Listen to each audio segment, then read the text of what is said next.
go from a sedan to a coupe? It looked credible. We basically took the underbody from the ATS and put an entirely new upper body. The only panel that's shared, sheet metal panel, is the hood.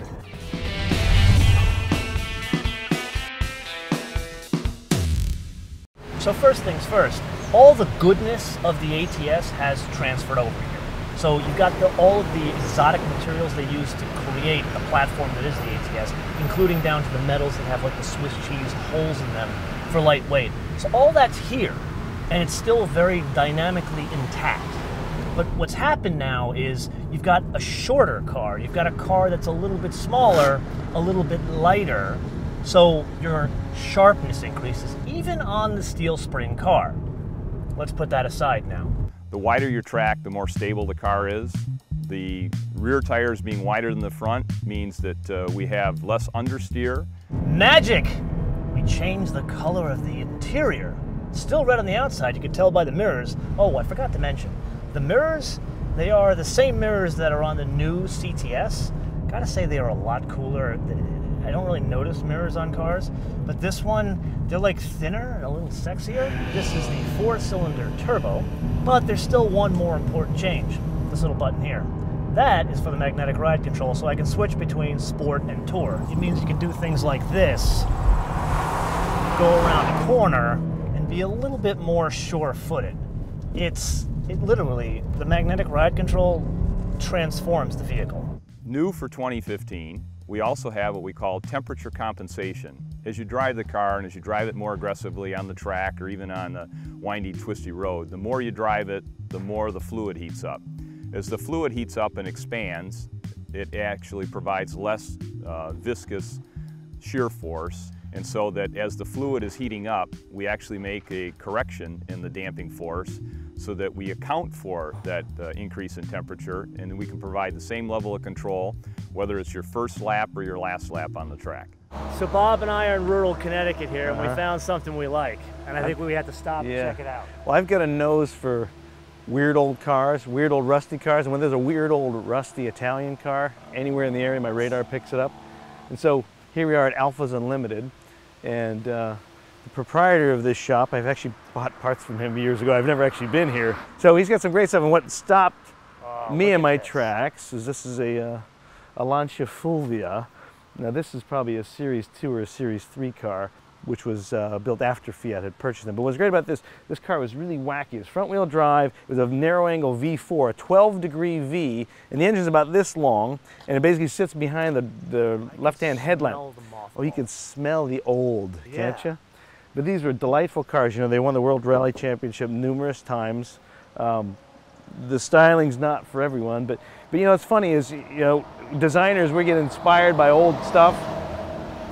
You look at the way they did the shoulder on this car, and then you look at that ATS Coupe, and there's some of the same things are going on. You know, back then they would tip the shoulder toward the sky to catch light and let the body side get dark, and that eats up the visual mass. We still use those tricks today.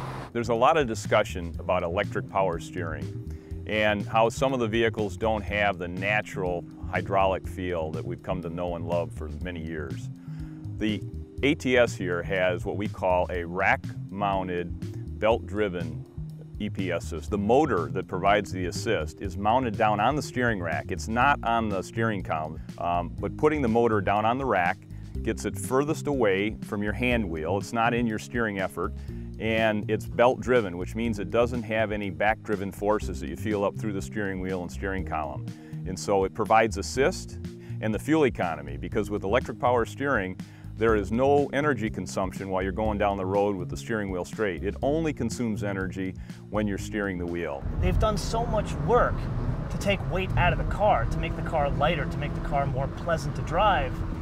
You don't want to be under suspended, and that's exactly what you've got in the car with the steel springs, whether you can do V6 or a 4-cylinder. They give you the choice. So if you want to get magnetic ride in a 4-cylinder with stick, you can do that, or do the V6 with the automatic and the magnetic ride control. I really applaud Cadillac for doing that, because most car manufacturers kind of force you to get the more, the higher level model in order to get the better suspension.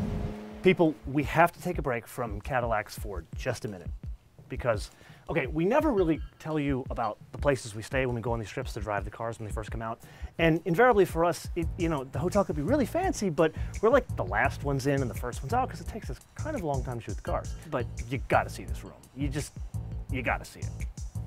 Come here. People, there is a helicopter in my room. It's a 1968 Sikorsky HH-37 King C Pelican U.S. Coast Guard helicopter. Completely restored. It's got the radar system in it. Oh, and by the way, did I ever tell you guys that my father, you know what they say, well, sometimes he ain't a rocket scientist. My father actually was a rocket scientist. He put men on the moon. He designed radar systems for all the Apollo missions that went to the moon. So it's kind of fitting them in a room with a radar system on an aircraft. Anyway, come over here. For like normal suckers, they got a bed in here. Like, you're gonna use it when you have a helicopter in your room. And then they got the stand-up shower, you got the fancy vanity like you'd have in any like normal boutique hotel. But there's a helicopter in my room. Did I mention that there's a helicopter in my room? Oh, and there's a latrine, got that, you know, that's business to business. Inside, it's kind of like military chic.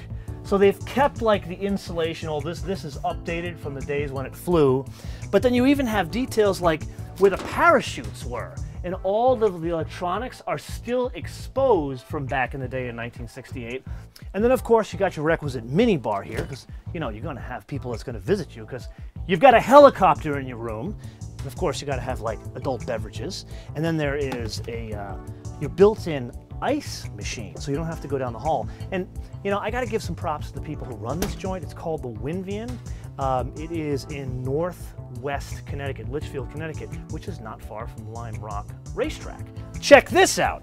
Where the check airman sits, you still have the records from this particular bird. Look at this. I am not gonna be sleeping tonight. I'm definitely gonna be looking at this, and oh wait, there's more.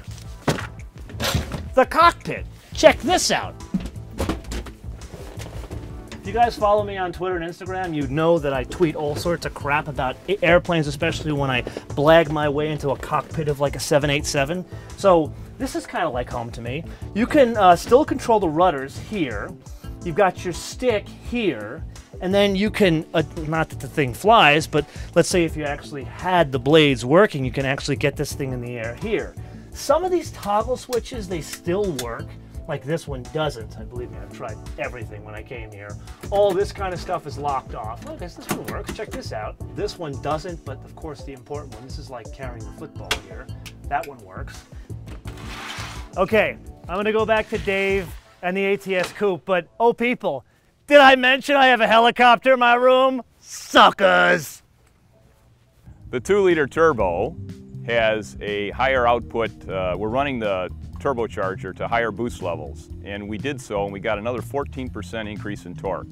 We took it from 260 pound-feet to 295 pound-feet of torque, and in doing so we're able to take this vehicle from 0 to 60 in 5.6 seconds, and we maintain a 21 mile per gallon city number and a 31 mile per gallon on the highway. So once again, Bob and I are driving down the road, and Bob sees this classic car dealership. We're in like a suburban neighborhood here. Yeah, you know, we're driving along, and the Cutlass caught my eye, and then I saw there was 58 Chevy, so we decided to turn around. And the name of this establishment is Northwest Corner Classic Cars. Northwest Corner Classic So Cars, the and we are in. Let us in, and the dog, he's the proprietor. He was watching the door. He's the boss of the operation. Hi, puppy. But he's got some cool stuff in here. You know, you got the 58 Chevy.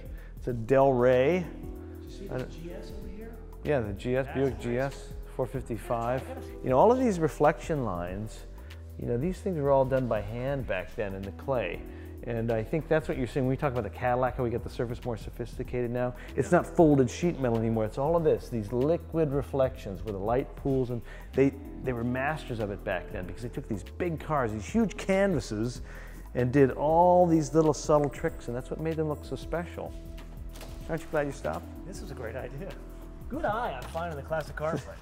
Now we get to these. And let me tell you, man, this is the definition of cool. If you were cool in '67, you drove this. This was like the quintessential Bill Mitchell design from the late '60s. The owner of this car, George, he restored this thing with his own two hands in his own garage. He bought it for $250. It didn't look anything like this. This was complete and utter sweat equity to make it look like this. If you go to most concours today, you're not going to see these cars in this condition, or the Riviera or the Oldsmobile. They're going to still be in derelict condition, and here's why. Our friends at Hagerty, like Dave Kinney, will tell you these are only worth, in this condition, about $50,000. If I didn't have the tools like George had in his garage, this car would cost about $125,000 to make it look like this. So if I'm going to give you some advice here, I would suggest buying these things now before they become $200,000. Now this is what's called a 101 car. So they built these from 59 to 65, but this doesn't have a hood scoop. So that means this is a 59 to 61. Should Cadillac do an ATS convertible? Question of the day. So, okay. I don't get the vote. Well, you don't get a vote, and actually, I guess that means I don't get a vote either. Well, I know what our plans are, so that's why I don't get to vote. That's the problem. Yeah. So when we turn the camera off, I'm going to find out what the plans are. But in the interim, yeah, you guys need to put in the comments below, do you want to see an ATS convertible? Or hit us up via our social networks, MotoManTV, all one word, MotoManTV, all one word, Facebook, Twitter, and Instagram. And I'm going to send this to Bob, right to the man himself that is designing the ATS convertible as we speak. I have an auto delete function on all my email stuff. Too bad, man. I got delete, your cell phone number too, so I can text you. But I'm not going to tell you what it means. Or should we give them a choice? Should it be convertible, T-top? T-tops, Targa top. Right now, I think we need to talk about this issue I'm having. My phone battery, it's dead. I'm not really even blagging it. It really is not working. You can see the battery says there's no charge. But I don't have the lightning cable. Normally I would take the lightning cable, and you know these cubby holes you see on Chevys and Cadillacs as of late where you can store things in there and plug in the USB here? Normally I would plug it in there. But here, instead, it's got this like rubber mat thing. It kind of looks like RoboCop, this thing in here. Well, if I have this adapter thing here that's plugged into my phone and I put my phone here, it wirelessly charges the phone. So I just close it like that, and all of a sudden it's off to the races. You know what's funny is I used to have a teacher in College for Creative Studies, Camillo Pardo. Oh yeah, I know Camillo. Yeah, Camillo's a cool guy. And he used to talk about beautiful cars and beautiful proportions. He said, it doesn't matter what you do to them, you could stucco them and they're still going to be a beautiful car. So you look at this, it's a little bit tatty, and the one that's out there, yeah, it's all beat up, but it's still beautiful. That brings up a good point. Yeah. Remember the Aldo we saw yesterday? Yeah. When those were in ratty condition, yeah, they're ugly. Yeah. But the one we saw yesterday, that was beautiful, yeah. because you can see what the designer was going for. Yeah.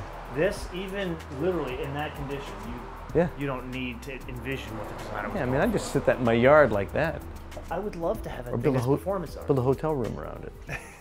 So click here to watch one of our 250 other episodes. Click here to subscribe. And can we ask you guys a favor?